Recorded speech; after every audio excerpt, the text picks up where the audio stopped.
Hello everyone, welcome to my channel study with Krishna Maya. आज हम करेंगे क्लास 10th एनसीईआरटी का chapter first real numbers example 5 के साथ एक्सरसाइज 1.2 का क्वेश्चन नंबर 5। सबसे पहले एग्जाम्पल 5 को रीड करेंगे और समझेंगे कि इसमें क्या पूछा गया है। ठीक है, example 5, consider the numbers 4n where n is a natural number. Check whether there is any value of n for which 4n ends with the digit 0। इसमें एक नंबर कंसीडर किया हुआ है 4n, जिसमें कि n जो है वो नेचुरल नंबर है और चेक करना है कि नेचुरल नंबर को रखने पर 4n का जो आंसर है वो एंड्स में डिजिट 0 होना चाहिए। सबसे पहले हम कंसेप्ट क्लियर करेंगे। ठीक है, मैं यहाँ पर आपको समझा देती हूँ।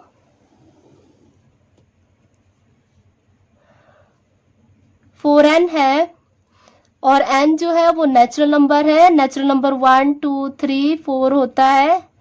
आगे चलते रहेंगे। अगर मैं n की वैल्यू 1 रखती हूँ तो ये इसका आंसर क्या आया 4। तो अगर 4 में n की वैल्यू 2 रखते हैं तो 4 4 जा 16।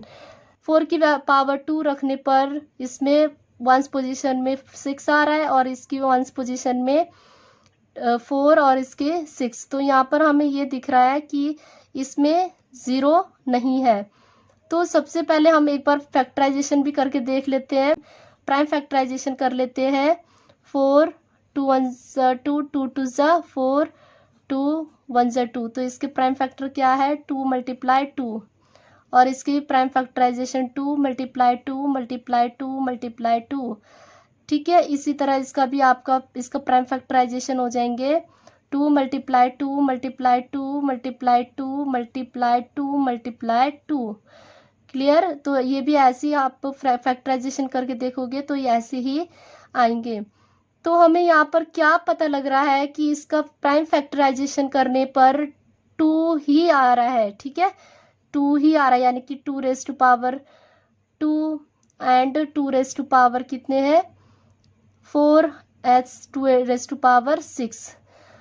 और इस क्वेश्चन में ये तो 4 रेज टू पावर n जो है ये एग्जिस्ट नहीं कर रहा है 0 डिजिट होने के लिए, क्योंकि एक हमारा थ्योरम है फंडामेंटल थ्योरम ऑफ अर्थमेटिक। उसमें ये कहा है, रूल है उसमें कि अगर किसी भी नंबर का प्राइम फैक्टर करने पर 2 और 5 से डिविजिबल हो जाए उस वैल्यू को, यानी कि उस नंबर को 2 और 5 से डिविजिबल हो जाए, या फिर उसका प्राइम फैक्टराइजेशन 2 या 2 रेज टू पावर n और 5 raise to power n satisfied करता है, तो हम इसको कह सकते हैं कि this number is ends with the digit 0।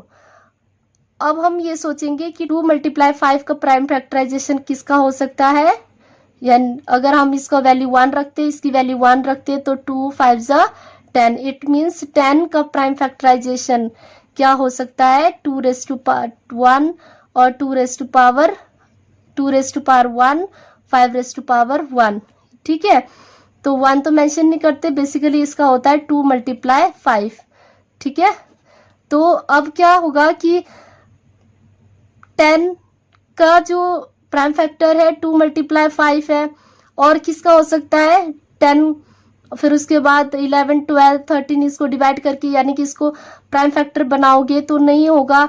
इसके बाद 20 होता है, 20 का प्राइम फैक्टराइजेशन अब यहाँ करके देख लेते हैं। 20 का प्राइम फैक्टराइजेशन 2 10 2 5 और 5 1 से 5, यानी कि इसके प्राइम फैक्टराइजेशन कितने हुए हैं 2 multiply 2 multiply 2 multiply 5। It means इसका हम इस फॉर्म में लिख सकते हैं 2 रेज टू पावर 2, बिकॉज 2 जो है 2 टाइम्स है, मल्टीप्लाई 5 रेज टू पावर 1, और 1 मेंशन करने की जरूरत नहीं है, आप ऐसे लिख सकते हो। ठीक है, तो जहां पर जिस वैल्यू पर, यानी कि जिस नंबर पर अगर ये रूल एग्जिस्ट करता है वो कहलाएगा this number ends with the digit 0। But हम यहाँ पर क्या देख रहे हैं कि 4 रेज टू पावर n जो है वो इस रूल को सेटिस्फाई नहीं कर रहा है, तो हम बोलेंगे पहले तो ये सारा डिटेल में बताना होगा कि क्यों नहीं कर रहा है। ठीक है, तो सोल्यूशन में हम बोलेंगे अगर if the number ends with the digit 0 then it would be divisible by 2 and 5। जाहिर सी बात है कि अगर नंबर जो है एंड्स विद द 0 है तो वो जो है वो जो नंबर है डिविजिबल होना चाहिए 2 एंड 5, तभी तो उसके प्राइम फैक्टराइजेशन 2 और 5 के फॉर्म में आएंगे ना। तो हम बोलेंगे that is the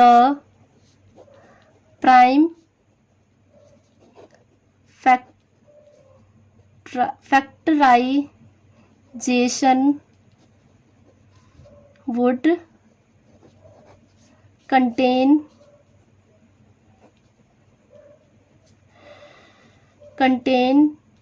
the 2 raised to power n multiply 5 raised to power n। ठीक है, तभी उसके जो प्राइम फैक्टराइजेशन है, so prime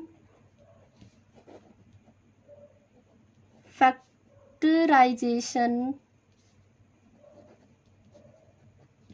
of 4n does not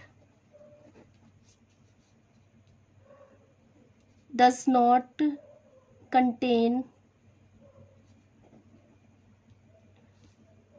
5। तो हमें क्या पता लग रहा है कि 4n में जो 5 है वो कंटेन नहीं कर रहा है, यानी कि एग्जिस्ट नहीं कर रहा है। तो हम बोलेंगे therefore